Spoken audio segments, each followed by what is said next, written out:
You're fired. Lily Grant wiped down the counter for the third time in 10 minutes, her eyes drifting to the clock. It was nearly closing time at Moe's Diner, a quiet roadside cafe where she'd been working for the last couple of years. The evening had been slow, which meant fewer customers and even less in tips, something she really couldn't afford right now. Her rent was due next week, and she barely had enough saved to cover it. The bell above the door chimed. Lily looked up to see a tall, lean man hesitating at the entrance. His clothes were tattered, his boots worn down, and dust clung to his messy hair. He moved with a kind of quiet strength, though the lines on his face told of deep fatigue, as if he'd carried a burden far too long. He stepped forward slowly, stopping at the counter before pulling a few wrinkled bills from his coat pocket. "Excuse me, miss," he said, voice coarse but respectful. "What can I get for $5? Lily glanced at the menu board. The cheapest plate was at least $8. She knew $5 wouldn't go far, but something in his tired expression made her mind up fast. "You're in luck," she replied, giving a warm smile. "We've got a special tonight. Full meal for $5. His eyes flickered with surprise, as though he hadn't expected kindness. "Really?"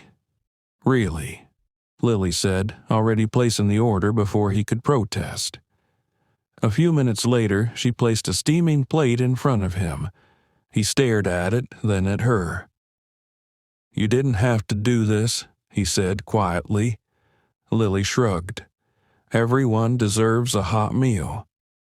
For a moment, a faint smile tugged at his mouth. He lifted his fork. Before he could take a bite, a harsh voice rang out across the diner. "Lily!" Rick, the manager, came striding toward her, his face tight with irritation and suspicion. "What do you think you're doing?" he snapped, eyeing the plate of food. Lily's stomach knotted. "I paid for it myself," she replied steadily. Rick scoffed. "We're not a soup kitchen. If you want to feed strays, do it on your own time." Lily's hands balled into fists. "He's a veteran." Rick rolled his eyes. "Still not my issue." Then, to everyone's shock, he grabbed the plate and dumped it into the trash. Silence fell. Lily stared, stunned, as the food hit the garbage bin. The man didn't move, his hands resting on the counter, his face unreadable. Rick brushed off his hands like he'd just cleaned up something filthy. "Now, get back to work." Lily's blood boiled. "You're disgusting," she said under her breath. Rick smirked. "And you're jobless." At first, she thought she'd misheard, but then she saw how he stood, arms folded, grin widening. "You're firing me?" she asked. Rick nodded. "That's right. Pack it up and leave."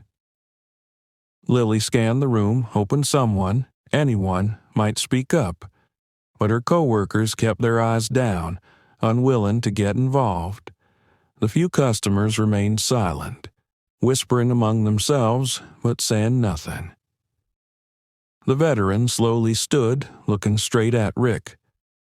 "You didn't need to do that," he said, voice low. Rick snorted. "I don't owe you a thing, old man." The veteran didn't react. He gave a single nod, then turned to Lily. "Thank you for being kind," he said. Lily managed a weak smile, even as anxiety coiled in her gut. "I wish I could have done more." "You already did more than most," he replied and turned for the door. Lily looked back at Rick. "You'll regret this." Rick gave a dry chuckle. "Doubt it." Lily grabbed her coat and stepped into the night, the cold air biting against her skin. Her thoughts raced. She had no job, no plan, no clue what to do next. What she didn't know, what no one there knew, was that everything was about to change in the next 24 hours. She walked home, her breath fogging in the winter air, the weight of the night pressing down on her. She'd been fired, not for doing wrong, but for doing what was right. It was cruel. It was wrong. At her tiny apartment, little more than a bed and a kitchenette, she dropped her coat onto the chair and sank onto the mattress. A pile of unpaid bills caught her eye. Rent was due soon, and now there was no way to pay it. Lily barely slept. She replayed the moment over and over. Rick's grin, the food in the trash, the quiet strength on the man's face. It burned inside her. By morning, she had no choice but to start looking for work. She bundled up and went out, visiting local stores and cafes, filling out forms, but every response was the same: not hiring. By noon, she found herself near Moe's Diner again. She had no reason to be there, but still she lingered across the street. The place looked normal, like nothing had happened. Then came a low rumbling. She turned. A military convoy, jeeps, armored vehicles rolled through town. That was rare. People stopped and stared as the vehicles slowed, then halted directly in front of Moe's. Lily's stomach tightened. Inside the diner, Rick had gone about his day like normal. He felt fine about firing Lily. Employees were replaceable. The bell over the door rang. Rick looked up, expecting a customer. Instead, a tall man in full military dress stepped in. His presence silenced the room. Behind him, a dozen Marines marched in, their boots thudding in unison. Rick blinked. "Can I help you?" The officer scanned the room. "We're looking for Lily Grant." Silence. Rick hesitated. She doesn't work here anymore." "We know," the officer said flatly. Before Rick could speak again, the door opened once more. Frank walked in, but this wasn't the ragged man from the night before. He wore a crisp marine dress uniform, metal shining. Rick's mouth dropped. "Frank?" Frank didn't look at him. He addressed the officer. "This is Colonel Daniel Carter," he said calmly. "These are my brothers." Rick swallowed. I don't get it." Frank exhaled. "Yesterday, a woman showed me kindness when nobody else did, and she got fired because of it." The colonel stepped forward. "Frank Daniels isn't just any vet. He's a highly decorated hero who saved many Marines in combat. And what happened here is unacceptable." Rick's jaw clenched. "I didn't know." "You didn't care," Frank cut in. The air grew thick with tension. Then Colonel Carter turned to the window and spotted Lily still standing outside. "Lily Grant," he called out. She froze. Every eye turned toward her. She thought of walking away, but something in his tone, steady and respectful, made her step forward. She walked in, the warm air doing little to ease her nerves. Rick turned to her, his face pale. The colonel gave a small smile. "Miss Grant, we heard about what took place yesterday. More importantly, we heard about what you did for Frank." Lily glanced at Frank, who gave her a soft nod. The colonel continued. "We need people like you. Those who choose to do the right thing even when there's nothing in it for them. We'd like to offer you a position." Lily's breath caught. "A job?" "Not in the military," he clarified. "We operate a program that supports veterans transitioning into civilian life. We need empathetic individuals to help with counseling, job placement, and community outreach. You'd be assisting people like Frank in rebuilding their lives." Lily's head spun. Just yesterday she had lost everything, and now the United States Marine Corps was offering her employment. Rick scoffed. "You can't be serious. She's just a server." Colonel Carter turned a steely gaze on him. "And yet, she did more for one of our own in a single evening than you have your entire life." Silence fell. Lily looked at the card, now resting in her palm, her heart racing. Less than a day ago, she had lost her livelihood. Now, she was being handed a chance that could transform her world. She stood frozen at the center of the diner, Colonel Carter's card still gripped between her fingers. The weight of the moment hung over her while the room remained silent. She had spent the last day questioning how she would keep going. But now the answer stood right in front of her, clad in Marine uniforms, offering something she never expected. Rick let out a dry, humorless laugh, shaking his head. "This is absurd. You can't just barge in and hand her a job. She's not fit for whatever this is." Colonel Carter barely looked at him. "Actually, Mr. Hudson, she's more qualified than you'll ever realize." He turned back to Lily, his tone gentler now. "This isn't some handout, Miss Grant.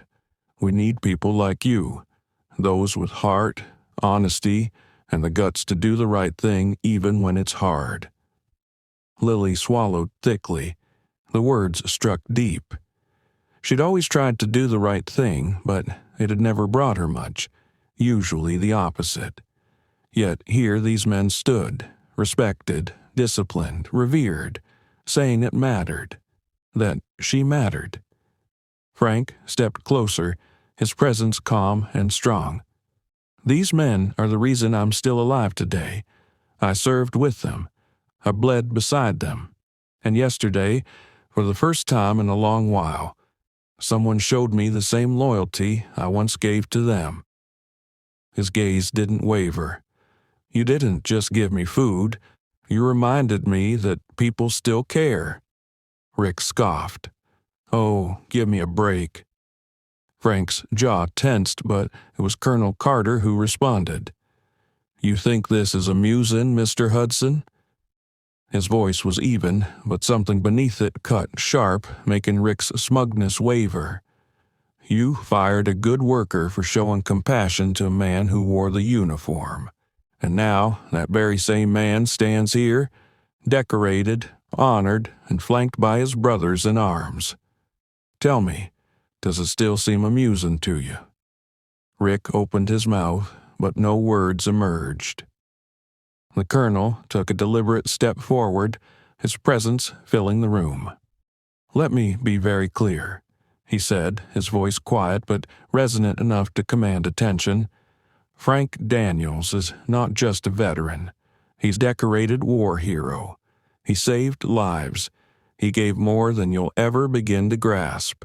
And instead of respecting that, you shamed him." He glanced at Lily. "And instead of recognizing loyalty and integrity in your own staff, you threw her away." A low murmur rippled through the diner. Customers who had kept silent began whispering. Some shook their heads at Rick in quiet judgment. Rick shifted where he stood. I didn't know." "You didn't care," Frank said, his voice firmer now. "And that's even worse." The tension climbed, and for the first time, Rick truly seemed shaken.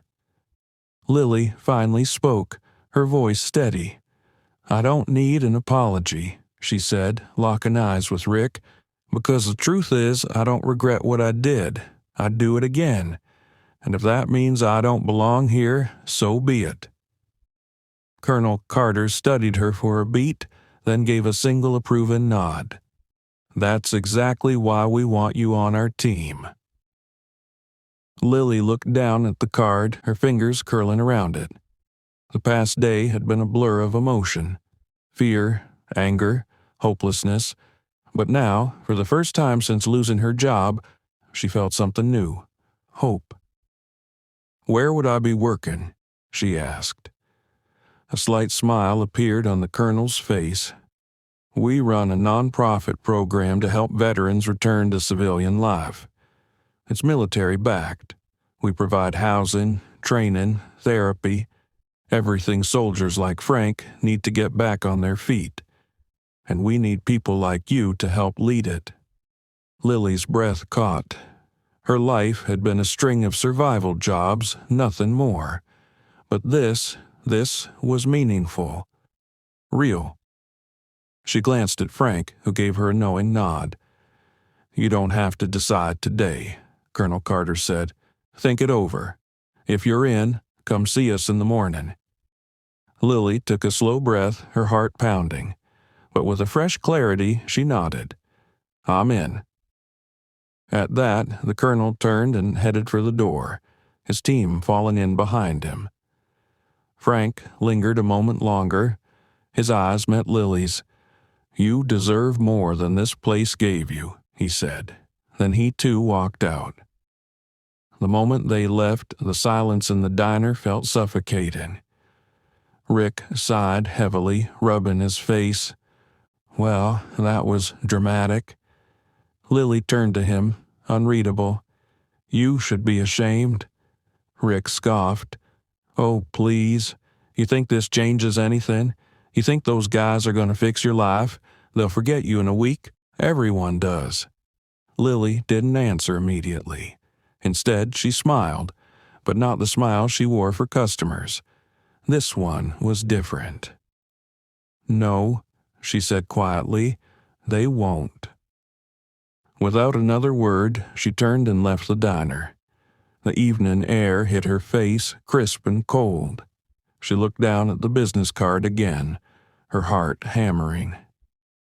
For the first time in years, she felt her life was about to change, for the better. Lily stood outside the diner, the wind sharp against her skin, staring down at the card in her hand. The last 24 hours had felt like a dream. She had been fired, humiliated, and now here she was, offered a chance by a group of decorated Marines in that very same diner. Her chest rose and fell as she thought about what lay ahead. Could this be real? Could she truly leave everything she'd known behind and step into something new? She inhaled slowly, her grip tightening on the card. The choice weighed heavy, but deep down she already knew. There was no future for her at Moe's Diner. Rick had made sure of that. And those Marines had stood by Frank, stood by her, had sparked something inside Lily she hadn't felt in ages, a sense of purpose. The next morning, Lily arrived at the address printed on the card. It brought her to a large brick facility just beyond the edge of town, a place she'd never noticed before. The lot was filled with parked cars and military vehicles. Taking a deep breath, she stepped inside. The lobby was bright and welcoming, morning sun pouring in through large windows. A receptionist looked up from the front desk and smiled. "You must be Lily Grant." Lily nodded, unsure. "Yes." "They're waiting for you," the woman replied, motioning toward a hallway. "Go right in." Lily swallowed the nervous lump in her throat and walked down the corridor where she found Colonel Carter standing inside a spacious office. He rose from his chair as she entered and offered a firm handshake. "Glad you came." She shook his hand, though hers wasn't nearly as steady. "I figured I owed it to myself to at least see what this is." He gestured to a seat. "Good. I think this is exactly where you're meant to be." As Lily eased into the chair, her eyes moved around the room. Framed photos lined the walls, some of Marines in uniform, others dressed as civilians, all smiling. There were commendations, medals, and awards. But what stood out most was a handwritten sign on his desk. "No one left behind." Colonel Carter noticed her gaze. "That's our mission," he said. "We take care of our own. Not just those in uniform, but all of them. Even the ones the rest of the world has forgotten." Lily thought of Frank, how he'd walked into that diner with nothing but crumpled bills and years of pain weighing him down. She'd never really thought about what happened to veterans after their service, but now she couldn't stop thinking about it. "What exactly would I be doing?" she asked. Carter leaned forward. "Our program helps vets return to civilian life. Some need jobs, others a roof over their heads. Some just need a reminder that they still matter. We partner with local employers, government services, and volunteers to make sure no one gets left behind. Your role would include outreach, job support, and more than anything, being a kind and steady presence for these men and women." Lily hesitated. "I don't have any kind of training for that." "You have the most important kind," Carter said. "You care, and sometimes that's all it takes." Lily exhaled slowly. "And Frank?" "He's already in," Carter replied with a slight smile. "He's signed on. Turns out he's got plenty to give. Just needed a reminder." A warmth bloomed in Lily's chest. The idea of working with Frank, helping people like him, didn't seem so strange anymore. In fact, it felt natural. She nodded more to herself than to Carter. "Okay," she said softly. "I'll do it." The colonel grinned. "Welcome aboard." Over the following weeks, Lily threw herself into the job. She picked up the pace quickly, learning to navigate forms, liaise with local companies, and most importantly, listen. She met veterans from every background, some recently returned, others who had been lost in the system for years. Each had a story. Each was fighting a battle. And for the first time, Lily felt like she was part of something meaningful. One afternoon, while organizing a job fair, she felt a tap on her shoulder. Turning, she saw Frank standing behind her, neater than ever. He wore a pressed polo shirt with the organization's logo stitched on it, his hair trimmed, posture confident. "Hey," he said. "Hey yourself," Lily replied, smiling. "How's it going?" Frank glanced around the bustling room and breathed in deep. "It's strange," he admitted. "For so long I thought it was over, that nobody cared. Then you showed up." He met her eyes. "You changed everything, Lily." Her throat tightened. "I just did what anyone would have done." "Maybe," Frank said, "but you were the only one who did it."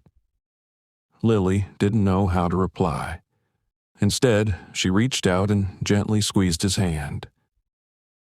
That evening, as she locked the office, she stepped outside into the fading light.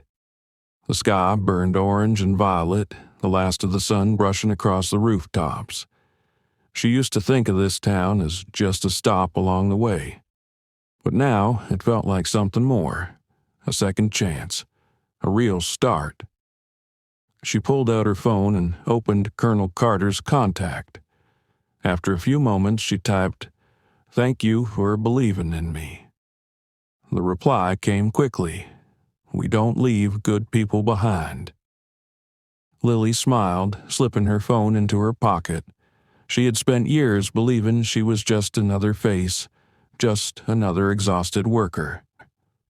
Now, she was a part of something bigger, and for the first time in a long while, she felt like she belonged. Lily sat at her desk, gazing at the stack of paperwork in front of her. It had been 6 months since she joined the Veterans Transition Center, and not a day had been slow. The job was demanding, often exhausting, but it was also the most rewarding thing she'd ever done. She had gone from serving plates at a diner to helping rebuild lives. Beyond the door, the halls were buzzing. Veterans shuffled in and out, some meeting with counselors, others grabbing coffee or catching up. Lily had learned that for many, being heard was as important as housing or a job. A knock interrupted her thoughts. She looked up to find Frank at the door, hands in his pockets, looking at once familiar and new. "Got a minute?" he asked. Lily smiled, motioning to the seat across from her. "For you? Always." Frank stepped in and took a seat, his expression thoughtful. "Tomorrow's the big day." Lily nodded. Tomorrow was the center's first official open house and community event. It would bring veterans, support networks, and potential employers together. It was her project, something she'd poured her soul into. "It's ready," she said. "I think." Frank chuckled. "You'll do fine." She studied him for a moment. His transformation had been astounding. When they'd first met, he was barely holding on. Now, he was mentoring others, running outreach programs, and helping fellow veterans find their footing. "I'm proud of you," Lily said. Frank's smile was faint but sincere. "I wouldn't be here without you." Lily shook her head. "No, you're here because of you. I just reminded you of it." Frank nodded, emotion flickering in his eyes. "It goes both ways, you know. You helped me, but this place helped you too." She knew he was right. She had taken this job thinking she was saving others, but in truth, it had saved her too. She had spent so many years scraping by, convinced she had no real purpose. Now, she woke up each day knowing she was creating change. A comfortable silence lingered between them, understanding. Steady. Then Frank stood. "See you tomorrow," he said, heading for the door. Lily watched him leave, then slowly exhaled. Tomorrow was going to be big, not just for the center, but for every veteran who would come through those doors searching for a fresh start. The next day, Lily arrived early. The center had been completely transformed. Banners were draped across the walls, booths were arranged for recruiters and veteran services, and volunteers bustled around arranging refreshments and paperwork. By noon, the first wave of veterans began showing up. Lily observed them move through the space, chatting with employers, accessing resources. Some were hesitant, unsure, but that was why she was there. She moved through the crowd, welcoming guests, answering questions. She spotted Frank laughing with a group of younger vets, sharing stories. Across the room, she saw Colonel Carter deep in conversation with a government official, likely discussing expanding the center's budget. Then her eyes landed on someone she recognized. A man stood at the entrance, just outside, his hands buried in the pockets of a worn coat. He lingered, uncertain, his eyes shifting between her and the activity inside. Lily knew that expression. She walked over with a kind smile. "First time here?" The man glanced at her, then looked past her at the event unfolding inside. "Yeah," he replied. "Wasn't sure this was for me." Lily nodded. "I understand. But I'll tell you this. Every single person in there felt like that at one point, and they're all glad they walked in." He paused for another moment, then let out a slow breath and stepped inside. Lily watched a volunteer greet him and guide him toward a booth. A quiet, proud feeling rose in her chest. This was why she came here. Later that evening, as the event wrapped up, Lily found herself outside, gazing at the fading light. Frank appeared beside her. "Not bad, huh?" She let out a soft laugh. "Not bad at all." Frank nodded towards the center. "You made that happen. You built something real here, Lily." She shook her head. "We did." Frank smiled, then reached into his pocket and pulled out a small folded napkin. He handed it to her. Lily raised an eyebrow. "What's this?" "Something I kept for a long time. Frank said. She unfolded it, and her breath caught. It was the receipt from the meal she'd bought him that night in the diner. Lily looked up at him, her throat tight. I kept it as a reminder, Frank said. That night, I felt invisible. Then you showed up and reminded me I wasn't. Lily swallowed hard. Frank. He smiled, gave her shoulder a reassuring pat, then turned and walked back inside. She stared at the creased receipt in her hand, a single tear slipping down her cheek. That one meal had started everything. And now she would keep changing lives, one person at a time. In today's fast-moving world, where the noise never stops, kindness can feel like a lost virtue. So many are wrapped up in their own battles that they forget how powerful even a small act of compassion can be. Lily's story reminds us that doing what's right isn't always easy, and sometimes it costs you something, but in the end, kindness has a way of coming back around. Most of us have had moments where we had to decide, stand up for someone or stay silent. Maybe it was sticking up for a coworker, helping a struggling stranger, or simply offering someone a reason to feel seen. In a world that often rewards selfishness, choosing to care can feel like going against the current. But, as Lily proved, one simple act, one quiet moment of grace, can spark change. Not just in someone else's life, but in your own. This story is a powerful reminder that even if no one notices at first, your actions matter. The kindness you show today could be the turning point in someone's life tomorrow. If we each paused just long enough to care, to truly notice the people around us, this world would be a far better place. Do you believe in the power of kindness? If yes, hit 1 inch in the comments. And if you want more inspiring true stories that prove there's still hope in humanity, make sure to subscribe.